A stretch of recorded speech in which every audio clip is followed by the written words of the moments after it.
chapter 4, verse 25. Madhurika, can you put that up?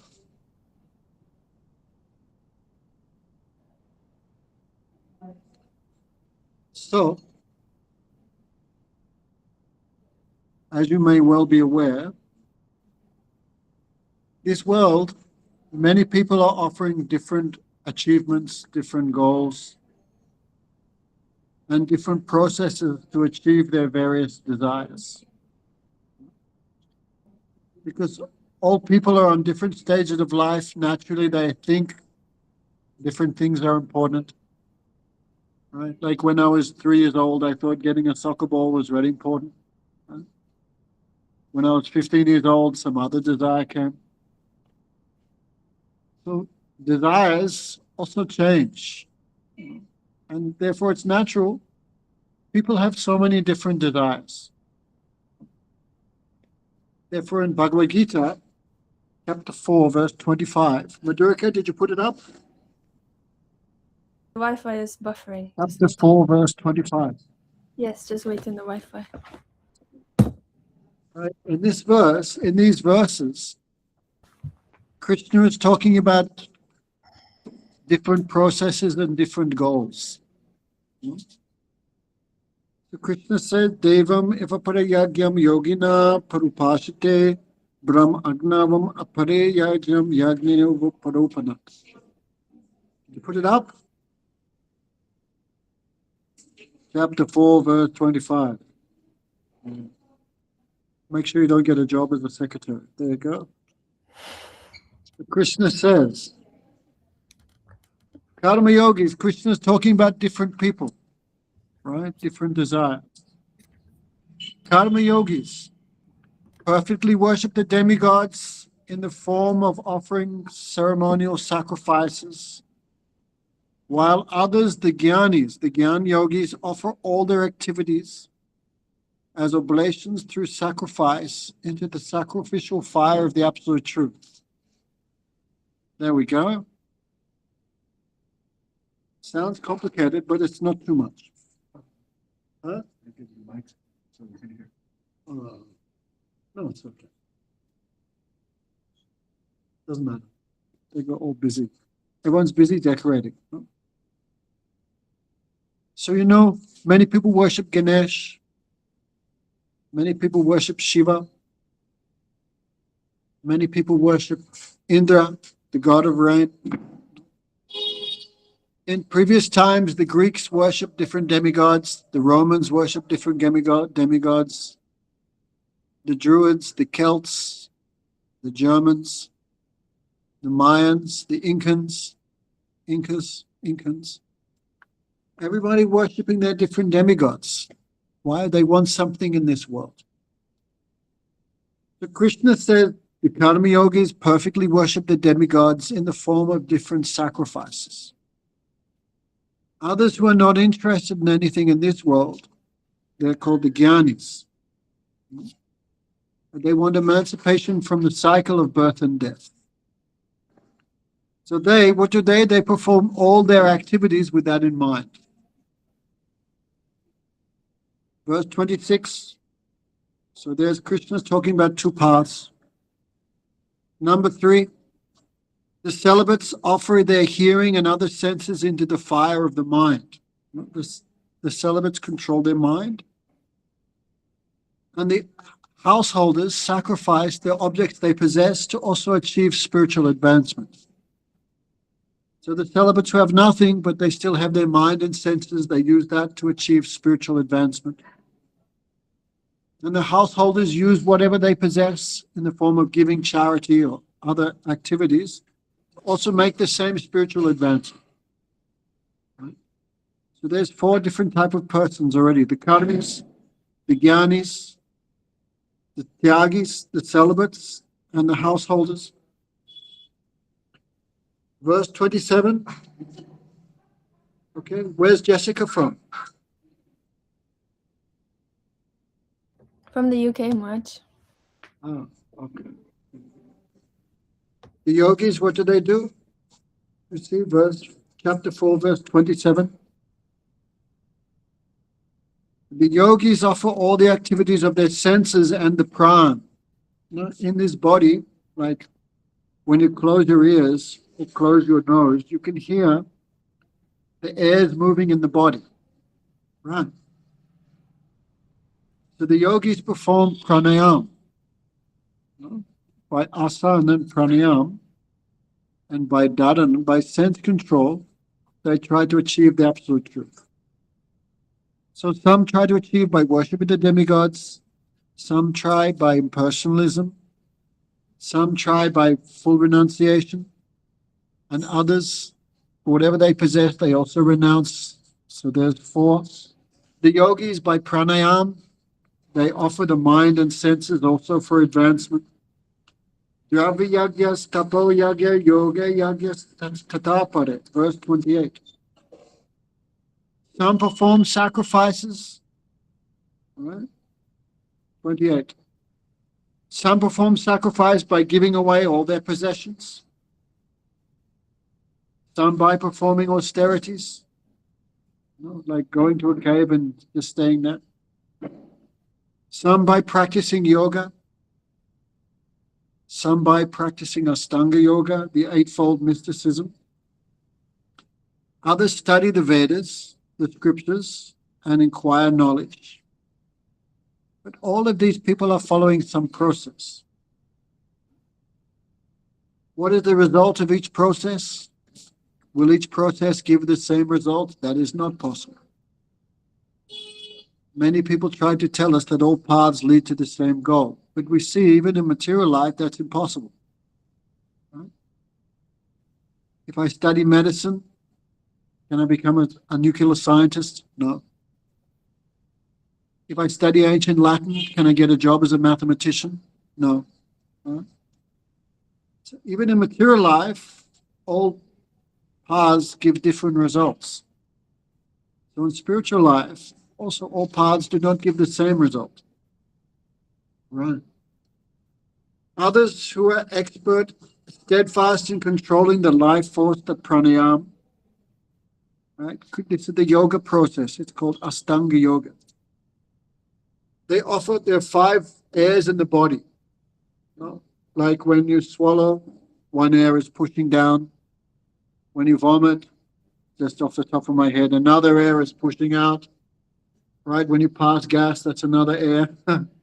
Right? When you move the eyelids, it's also another air. So all these airs, who control them all by the perfect process of yoga. So others who are steadfast in controlling the life airs offer the upgoing breath into the downgoing breath. That means they stop the cessation of movement in the body. Then mind can become really fixed in meditation. Others offer the downgoing breath into the upgoing breath. Having stopped both the upgoing breath and the downgoing breath, they dedicate themselves to controlling the various life airs. Right? So like we see when Dhruva Maharaj was doing austerities. So he actually stopped the airs moving in the body. Then the mind can be focused on one object. But his meditation was so intense, he stopped the movement of air in the entire universe. So that is the power of yoga. Others give up eating. Okay. There are even others who are inclined to the process of breath control. Why you removed it? Durga, put it back. Then everyone can read it. It just goes away after a moment, but if they click on the chat, they can. You're feeling electronically challenged. Yes, somewhat. Okay, verse 4, chapter 29. People can just read. Others give up eating. Like what they live on prime. They give up even eating and drinking and just live off sun rays. It's also one type of austerity. So others give up even breathing. That's very high class of yoga. So this may sound a bit bewildering, but just be a little patient. But all these how many different type of persons there are? Krishna discussing 5, 6, or maybe even 7 of them. Right? The brahmacharis, the celibates, the householders, the yogis. No? some who give up eating, some who give up even breathing, some who study the Vedas, some who worship the demigods, some who try to acquire knowledge. So anyway, there's at least 8 or 9. So all of these people are performing yajna. Yajna means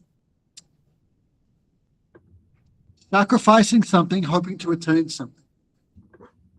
All of these guys are undergoing different processes. They're giving something, their time, their breath, their mind, their senses, their possessions, their desires. They're giving something, and they all want to attain something. So this is called sacrifice or yajna. So all those who know the principle of sacrifice, all are becoming free from karma, free from sin, free from desire. No? So, a person who does not perform sacrifice cannot even attain the earth planet with its meager happiness in this world. We believe, like, by performing good activities, one will achieve happiness and success in this life and the future life. By performing bad activities, you're going to get misery in this life and suffering in the next life also. So Krishna is saying, without some type of spiritual penance, some type of austerity, some type of spiritual practice, you cannot even attain anything on this earth planet. On this earth planet, the enjoyment is very meager, very temporary.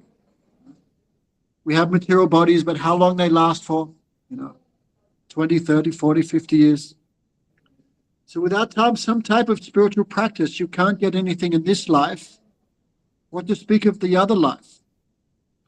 How then can one attain the planets of the higher demigods, the celestial beings, or any other result? All these various types of sacrifices are elaborately explained in the Vedas. Knowing all of them to be born of duty, you will attain liberation. But which one gives which result?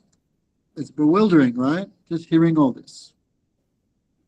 So, Krishna says that sacrifice or that austerity, that process which gives transcendental knowledge, that is superior to one who just sacrifices his possessions.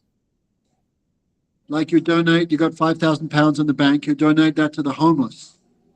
But will knowledge come from that? No guarantee. So Krishna says attaining knowledge is higher than just giving away your possessions.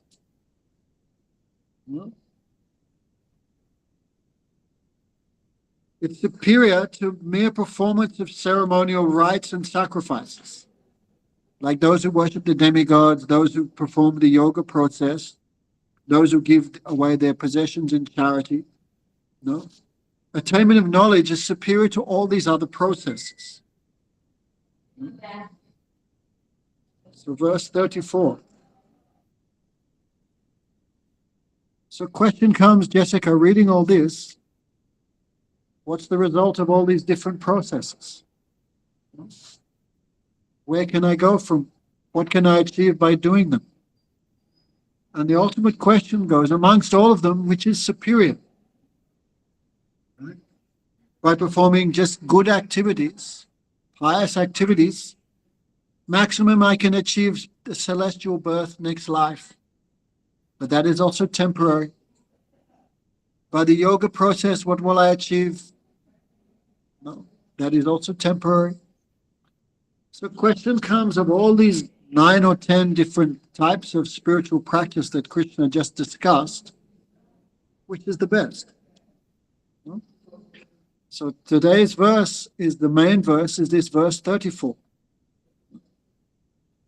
Because the scriptures describe many, many different processes, many, many different goals. Right? Why? Because people have different tastes. And everyone, according to their present taste or their desire, is going to follow something which is attractive to them. And all people are not the same. What may be attractive to one person may be not attractive to another. No, they say one man's nectar is another man's poison. So scriptures describe so many different processes, so many different goals. But which is in a neutral position, what is the topmost? How will we understand? Therefore, Krishna speaks this very famous verse, chapter 4, verse 34. Okay, stick it up, Madhurika. It's there in the chat. Chapter 4, verse 34. It's in the chat. I can just read it. Okay. Tadvidi pratipandena pariprasnena sevya upatikshanti te jnana jnananas tatvadashinaha. Understand this transcendental knowledge by offering your prostrated obeisances to the spiritual master who imparts such knowledge. Which is the best? Krishna said, achieving knowledge is superior to just donating your possessions or practicing the yoga or doing ceremonial worship of the demigods. So how will I get this transcendental knowledge? What is transcendental knowledge? So Krishna says, Tad, actually, if you look, can you put that verse up there? Chapter 4, verse 34. It should be there. If you look in Maharaj. the Bhagavad Gita as it is, it gives a little bit of a different translation. The meaning is same.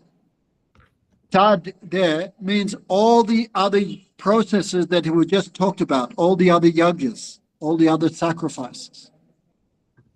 So understand this transcendental knowledge by offering your prostrated obeisances to the spiritual master who imparts such knowledge. Ask him relevant questions and by rendering service to him. Those who have direct perception of the supreme absolute truth and who are well versed in the importance of the scriptures can enlighten you by instructing you on this science.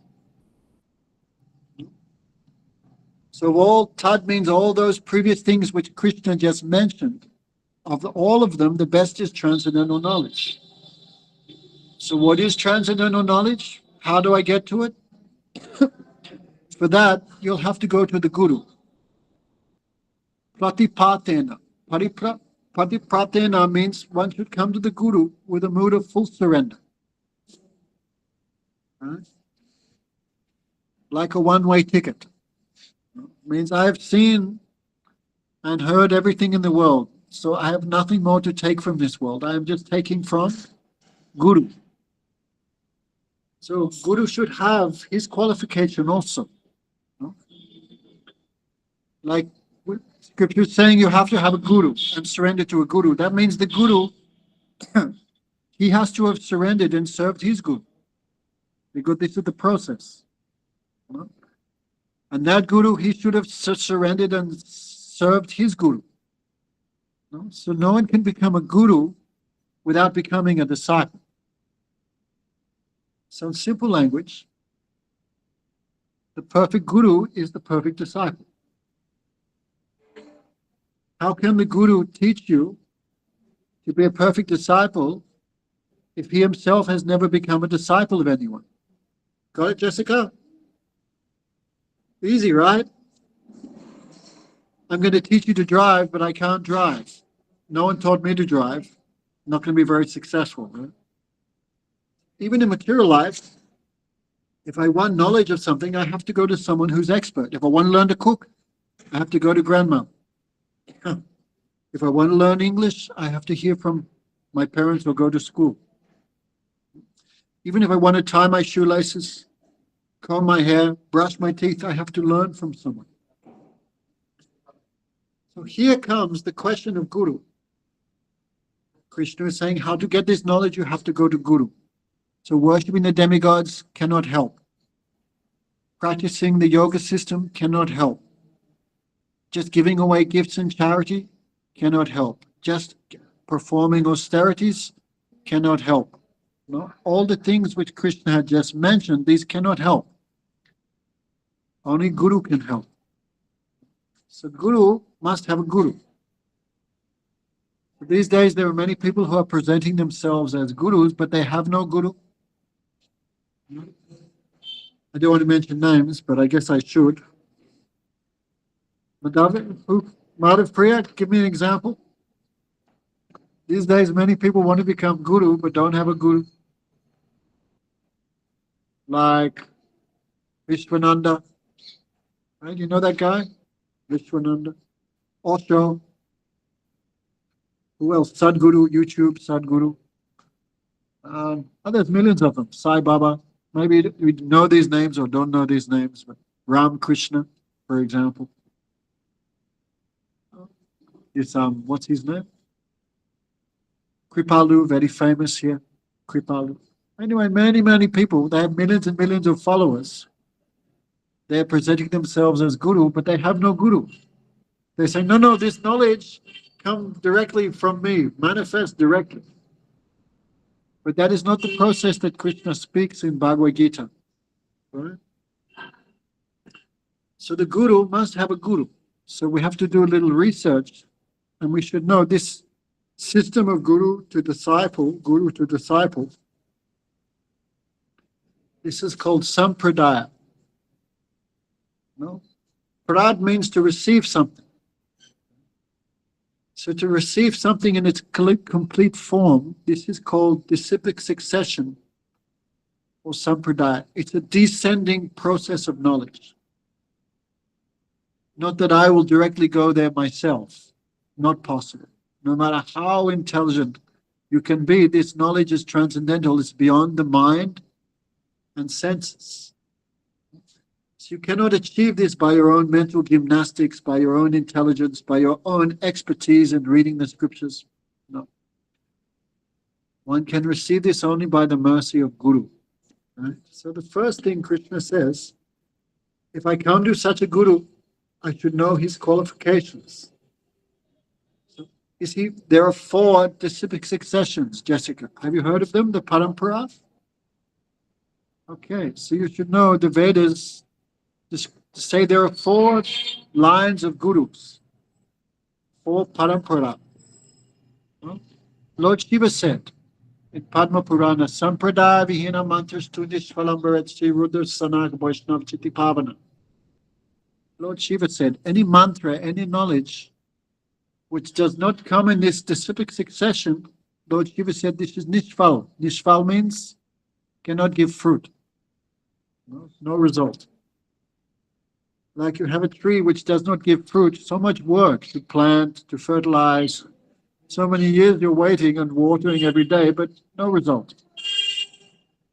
So any mantra that we get, any knowledge we get, any spiritual practice we get, which is not in this ancient parampara, Shiva said is useless. And there are 4 specific successions. The first one comes from the Supreme Lord to Lord Shiva. The next one comes from the Supreme Lord to Lord Brahma. The next one comes from the Supreme Lord to the 4 Kumaras.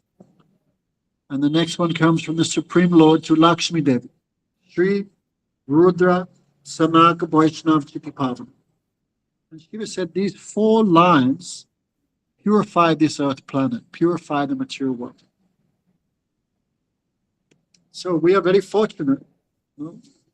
We are all taken initiation in the Brahma Madhva Gaudiya Sampradaya. Jessica, heard of that? Yeah. Oh, she knows something.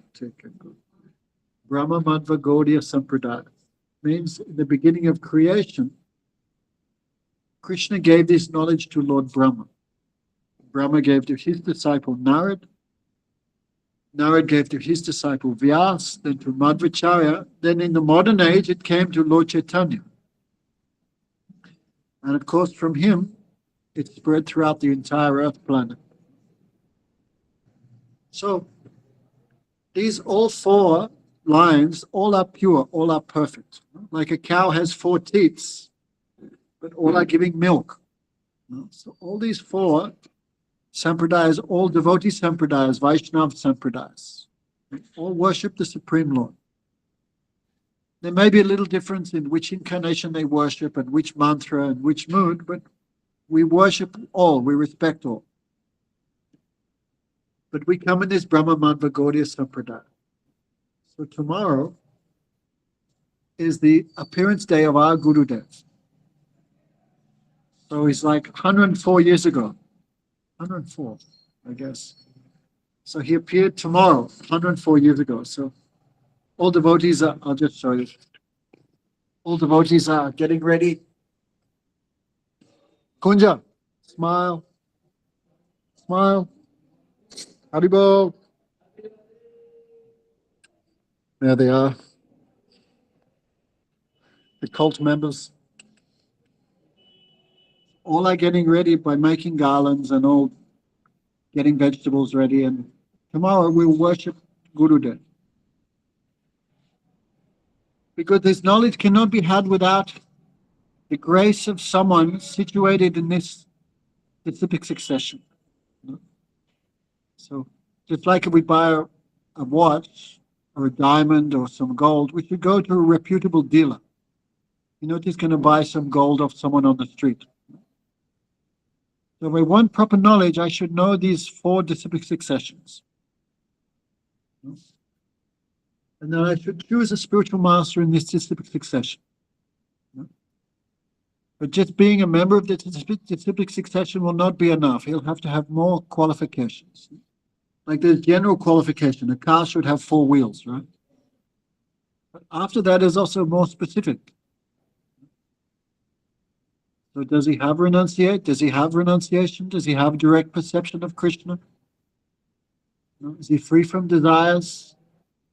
Can he remove my doubts? So these are all more specific qualifications. So if we want knowledge about God, then we have to pray to God that we can meet such a spiritual master. So we can talk so much about the qualification of Guru. But then the question comes, qualification of disciples should also be there. Just like a matchbox. Match may be good, but the box, that you strike the match on, if that's wet or doesn't exist, you can't make a fire. So Guru should be qualified, but disciples should also possess qualification. It's like without a match and a matchbox can't make a fire. So if Guru is qualified but disciple is useless, cannot get result. And so-called disciple is good but Guru is useless, also cannot get result. So both things should be there. Disciple should be proper and Guru should be proper. So when both are matching, then you get result. So if we meet such a Guru, then Krishna says the disciple should come with 3 ingredients, 3 qualities in us. So we already talked about the first one, surrender. Just like in war, when you have nothing, what do you do in the end? I surrender. Means I'm giving up my own endeavor for my own protection. Right? I am fully dependent on your goodwill, on your instruction. So it sounds scary.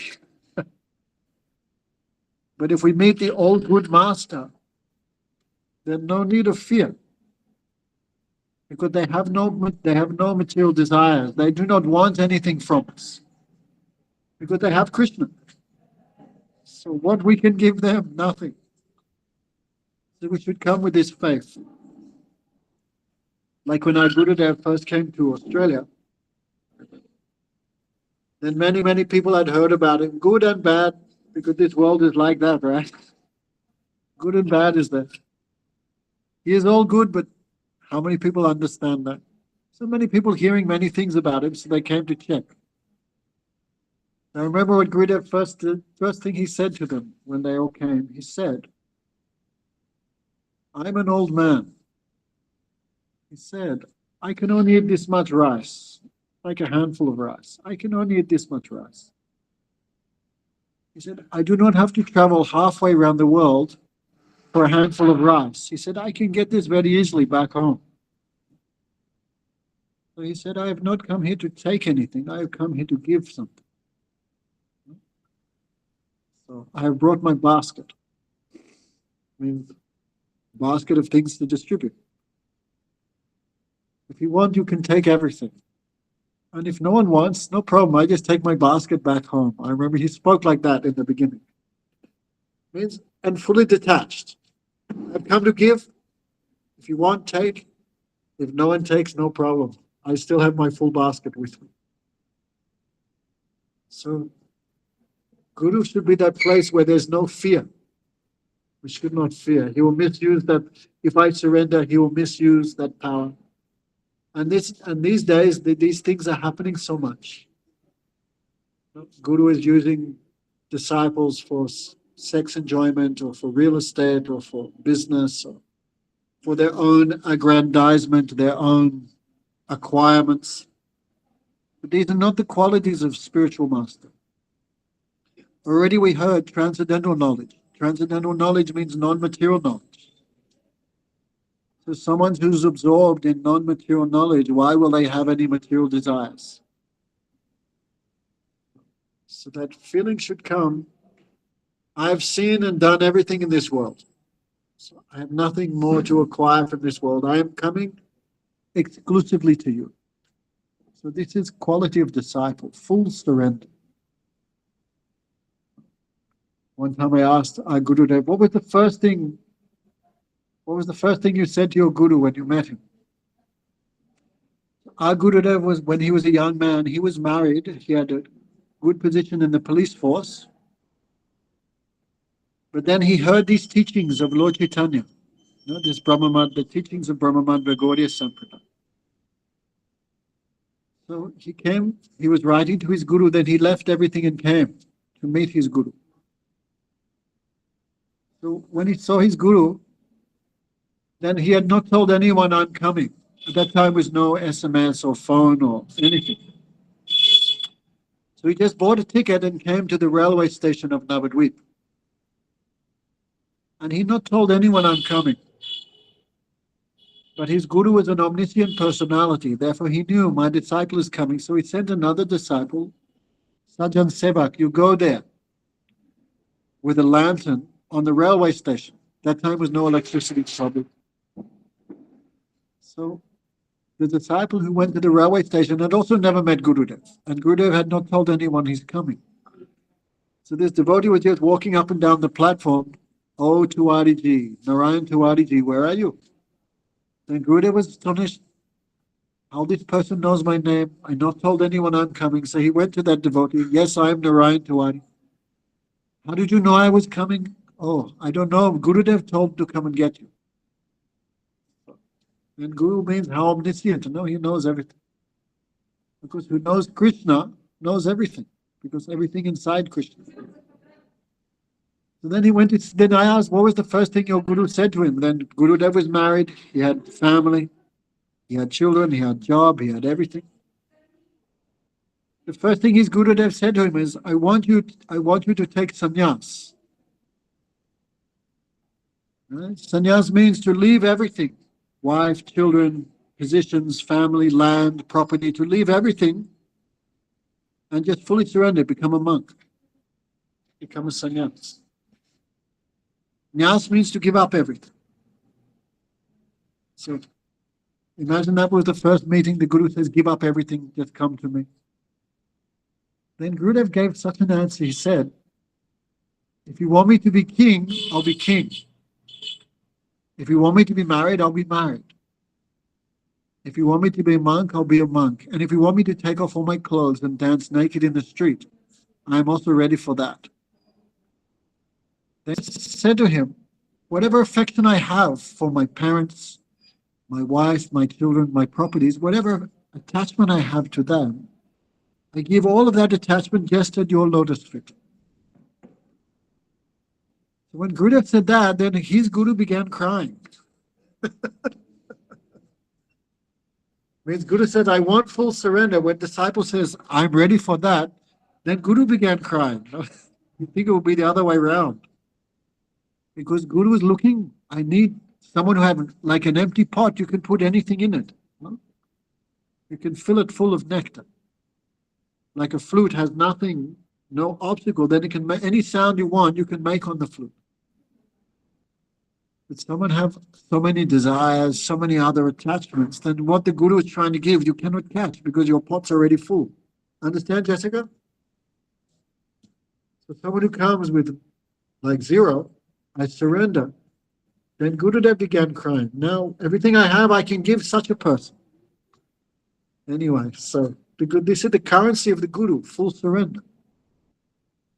Because Gurudev has fully surrendered to his Guru, if he is bona fide disciple. He has fully just surrendered to his Guru, therefore what the Guru had, he could take, he could carry. Therefore, this is the currency of bhakti, surrender. Like surrender to Gurudev means surrender to Krishna, same thing. What is favorable? What are the 6 symptoms of surrender? Anukulyasya sankalpa, pratikulyasya vavrakshi shati biswasa, goplite varanam tata, atma karpena nikshit, goplite varanam tata. How do we know surrender? What is surrender? How do we know someone is fully surrendered? You cannot see it, but some symptoms may be there. And if someone has this feeling of full surrender to Krishna, then this feeling attracts even Krishna. Saranga saranagati hoibe jaha jaha pratana sunishranandukuma. If someone has full surrender, Krishna hears their prayers. Because Krishna knows that person doesn't want my things. Krishna knows that person only wants me, not my things. So accepting what is favorable for Krishna's service, rejecting that which is unfavorable. Our full determination, Krishna will maintain me. Krishna will protect me. Humility. No? These are the symptoms of surrendered soul. So disciples should have this quality. Means what Gurudev tells me, this is not for his self-interest, this is for my self-interest. Just like the doctor gives some prescription, the doctor is not telling the patient for his self-interest, right? He's telling the patient, do this for your benefit. So we at least should have that faith. So what Guru tells me, I must follow that. I must follow those instructions.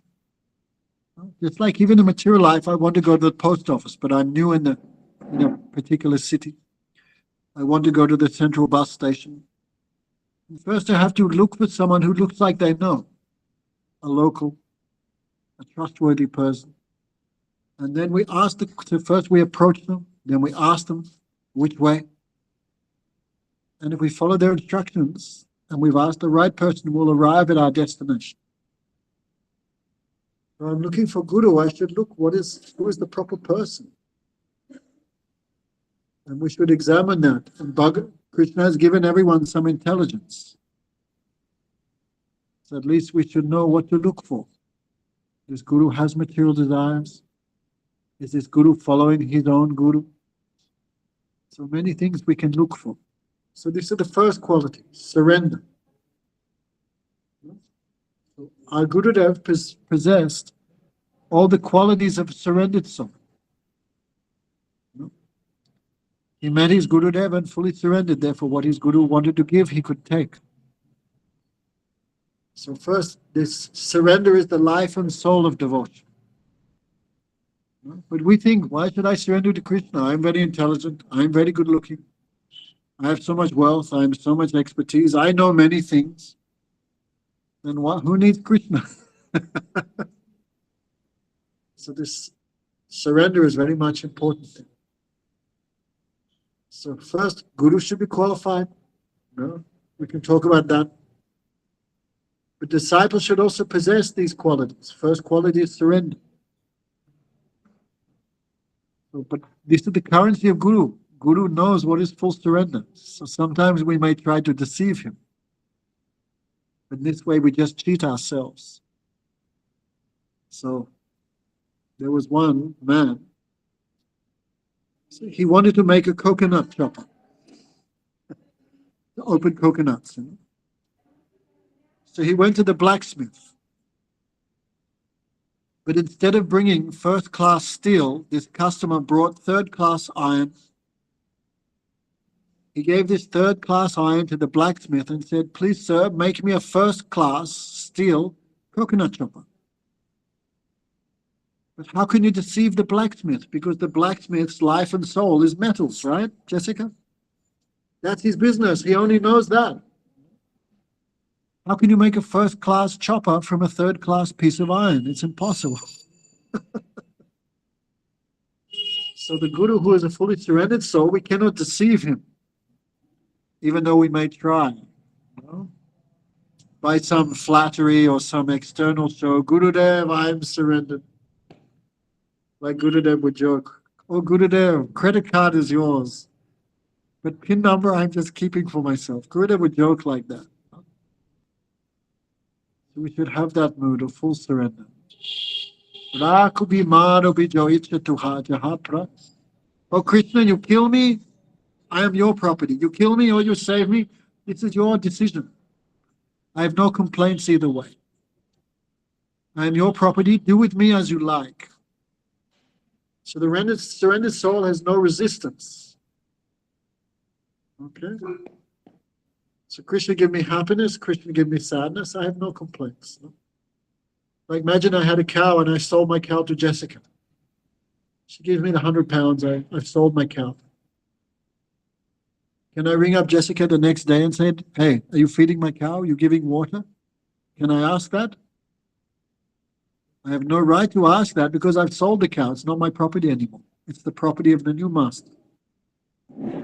Surrendered soul has no right, will never ask, oh Gurudev, why you did this? Gurudev, why you did that? Because surrendered soul. Oh Krishna, no, I surrender to you, but why you did this? Why this happened to me? No. Because now what he does with his property is Krishna's own decision. So what he does, whatever he does, I am happy with that.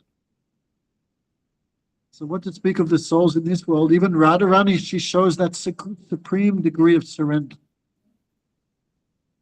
That much affection you have, that much you have this feeling of surrender, dedication. And no one can be more surrendered than Radharani. She says, Asli Sava Panadu Panashtumam, Adarsanam Mama Mahata Karoto Yatata Vitato Lampato Mat Prana Snatu Eva Napana. She says, oh Krishna, you may embrace me, or you may embrace some other lady right in front of you, or you may crush me under your feet. Means you treat me very bad. But I have no complaints. Mat prana snatu eva napana. I am yours, I am no one else's. So, even in the perfected souls, this feeling of surrender is perfectly present. So, anyway, this is the first quality of disciple. So, we should come with this feeling to Gurudev. Then also the second quality, we should have this feeling of prasna, pariprasna. Some questions should be there. Means disciple, like I put up, Gogamaj will give an example. If I put a fire on your head, Jessica, what would you do? Would you be very peacefully sitting there? No. You'd become crazy. How do I put it out, you know? So someone in spiritual life should be like a person with a fire on their head. How can I understand the science of Krishna? How can I understand Vrindavan? How can I understand the holy names? How can I understand the Srimad Bhagavatam? Like a person with a fire on their head. So the quality of disciples, second quality, they don't have so many questions. Not stupid questions. Today I was watching a video. What questions, rubbish people used to ask Gurudev. You can't even imagine. How stupid. Sometimes I used to feel sorry for him. Because not proper disciple cannot ask proper questions. One time Gurudev sat there and people asked him just stupid, 2 or 3 people asking stupid stuff. Then he said, this is proof none of you are reading. Otherwise you could not ask this type of question. So some relevant inquiry, some proper inquiry about spiritual life. No, but most of us are not even that standard. I remember one time in Italy, Gurudev was meeting everyone for like 3 hours. Long time. And they were telling this and that, this and that. Then afterwards, 3 hours, Gurudev turned to me when everyone left. He said, not even one person asked me about spiritual life. Maybe he met, I don't know, 300 people? I don't know. Maybe 400. He said, not even one person asked me about serving Krishna, about bhajan. Everyone just asking, my daughter is this, my husband has given me this problem, my business is like this, I have this problem, this headache. So some proper inquiry should be there, like Bhagavad Gita. No? Bhagavad Gita is Krishna's answer to 16 inquiries of Arjuna, 16 questions of Arjuna. And the answer is Bhagavad Gita. The Bhagavatam, which is like the ripened fruit. No? The essence of all Vedic knowledge is called the Srimad Bhagavatam. The Bhagavatam is the answer of one question of Parikshit Maharaj. Actually, two questions. One who will die in 7 days, what should he do? What should he think about? What should he hear about? What should he speak about? Who will die in 7 days? And one who will die right now, what should he hear about, think about, meditate about, speak about? And the answer is 20,000 verses of Bhagavatam. Etava Sankhya Yogyabhyam Swadharma Paranishya Janma Pumsam Paru Labhyante Narayana Smriti. The perfection of philosophy, the perfection of yoga, the perfection of religious duties, the perfection of taking a material body is to remember Krishna at the time of death. How to remember Krishna, have to hear about him. So even though the Guru may have so much in his heart, if proper person is not there, he just keeps it for himself. Like a rain cloud has so much water, but no proper vessel, you cannot hold that water. So Guru can give Krishna, but can disciple take Krishna? Does disciple have the qualification to get Krishna? What is the qualification? Some proper inquiry. Some good question is there. Then you can hear some valuable instructions from the spiritual master. Like a cow gives milk when it sees its calf, then so much milk the mother gives. So when the disciple is qualified with proper questions, inquiry, then can hear some wonderful things. So pariprashnena, this is second quality of disciple. Full surrender, some relevant inquiry. Who is Krishna? Who am I? Why am I suffering? And then once you be determined what you hear, I will follow. That is service. Like we ask someone, which way is the post office? We approach someone with faith. They say second left. But you don't go the second left, you go the third right. And even though you got the answer because you could not follow those instructions, you could not get the destination. So proper Guru, then full surrender, some relevant inquiry. And what Guru says, you have to follow those instructions. Just like you fall down a hole, or fall down a well, and you're about to drown, help me, some guy comes, one very kind man, throws a rope to you. Catch the rope and I'll pull you out. No. First pull me out, then I'll catch the rope. So the rope is there, you have to catch the rope, then you can get pulled out. So Guru gives some instruction, you have to follow those instructions, then you can get pulled out. So you have to catch hold of the Guru's instructions, then those instructions themselves will take you out. Right? What's her name? Shioned? She's there. I can see her there hiding there. Many days you've been hiding. What have you been doing? Which hole have you buried yourself in? I wasn't aware that I was hiding, Maharaj. What?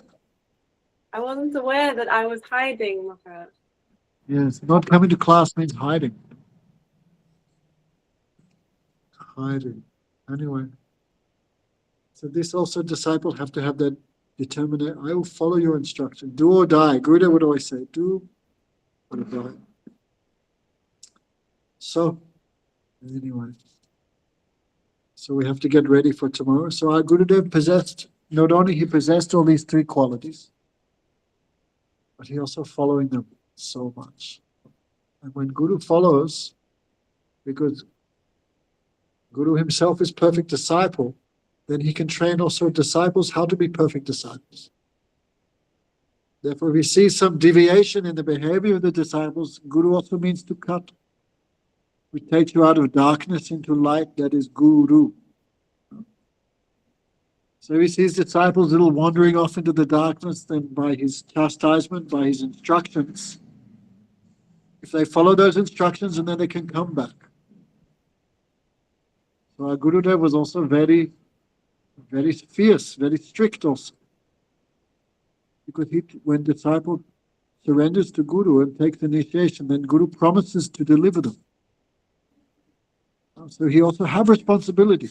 As disciple have responsibility when they take initiation. Then Guru also has responsibility. I promise to follow you, the disciple. I promise to follow you. Then Guru makes a promise, I promise to deliver you.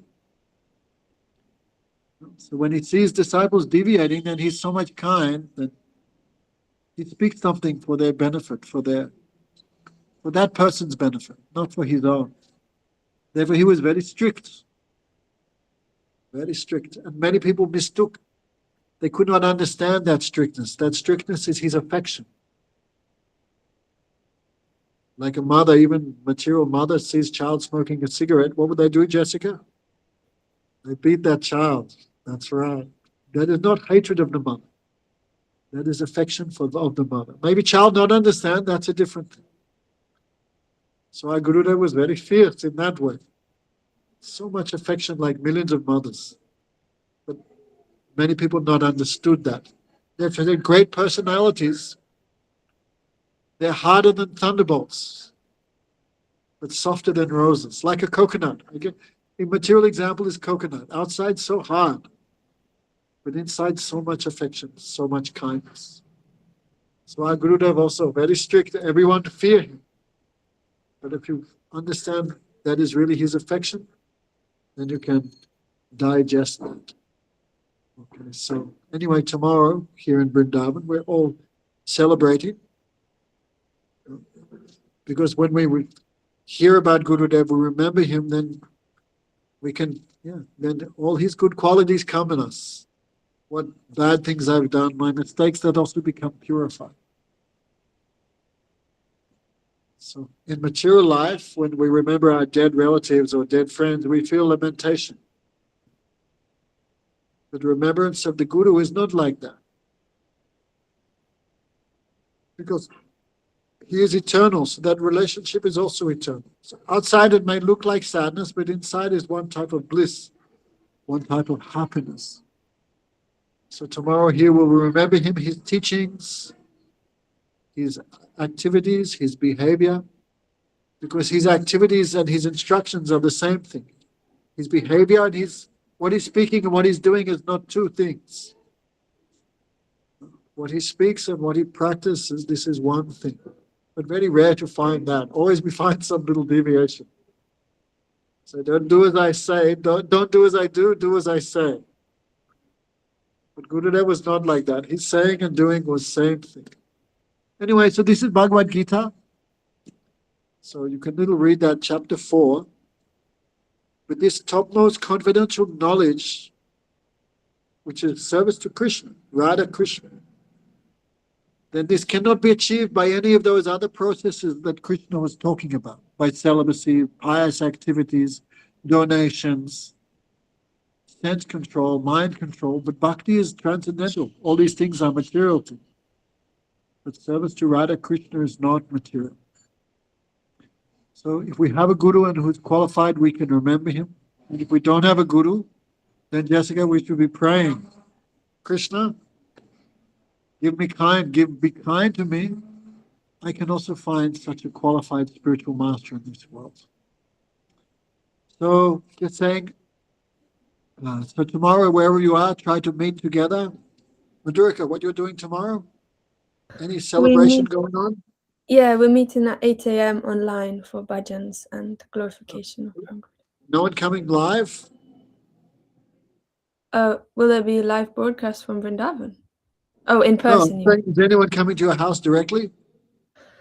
Next weekend. Oh, okay. You're going to do something nice. Okay, so I think our temple will not be opening in Mayapur in February or March or anytime soon. That will be a little later in the year. Okay, Madhurika, did you hear that? Yes, I heard that. Yes. What did Does I say? anybody? You said the temple won't be opening in Mayapur. Yes, we thought it would open like in March, but it's not going to happen. Just too much to do. Mhm. And they only open it one time, so everything should be ready soon. I don't know when it'll be ready, but it won't be like in the next 2 or 3 months, unfortunately. Or maybe fortunately.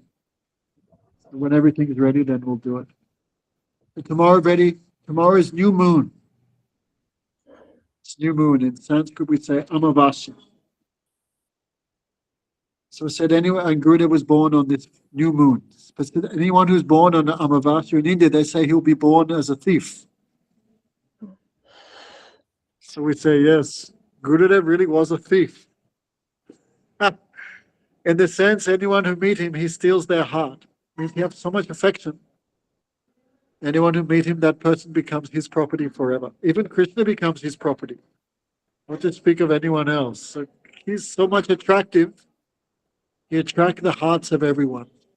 Not to speak of anyone in this world, he attracts even the heart of Krishna by his affection.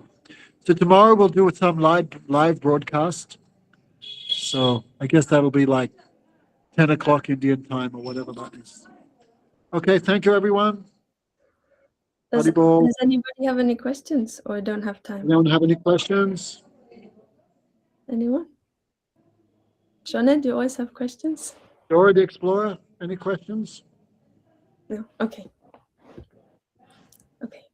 Okay, Then- maybe we'll go online like 10 or 10:30. I guess So I'll do that's- from my Facebook page. We'll go live and you guys can try and follow it. That's like 5:30. Yeah, I don't hear excuses. 5:30 what, in the morning? 4:30, 5:30, 60, 70. You should be awake by then anyway. 4:30, yeah, we're 4:30 a.m. Anyway, when it comes online, then you'll see then. Okay. Okay. Hey, Jai then- Shri Radhe, Haribol. Radhe. Thank you everyone so much. Dandavad pranams, everybody. And we'll see you maybe next week. We will share the link.